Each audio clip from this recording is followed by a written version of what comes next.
जिला सांगड़ की 22 लाख से ज्यादा आबादी को पीने का साफ पानी फराहम करने के लिए मकामी एनजीओ जिले के मुख्तलिफ इलाकों में 112 से ज्यादा आरओ प्लांट लगाने की हिदायत की।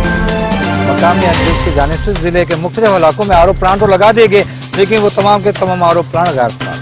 जबकि गुज़िश्ता दिनों वाटर कमीशन के चेयरमैन मुस्लिम हानी ने भी सांगड़ के विजिट के दौरान आरओ प्लांट लगाने के साथ साथ आरओ प्लांट को फाल करने के लिए भी हिदायत की, जिसकी रिपोर्ट पूरी तौर पर जिले इंतजामिया को वाटर कमीशन को बजाने की भी हिदायत की। लेकिन उसके बावजूद भी जिले के तमाम आरओ प्लांट जो कि मकामी एनजीओ ने लगाया था वो गैर फराहम। इसी तरह से रोहतानी में लगाया गया आरओ प्लांट जिसका कई माह से खराब पड़ा, जिसके बिना पर जहाँ की आवाम गंदा पानी पीने पर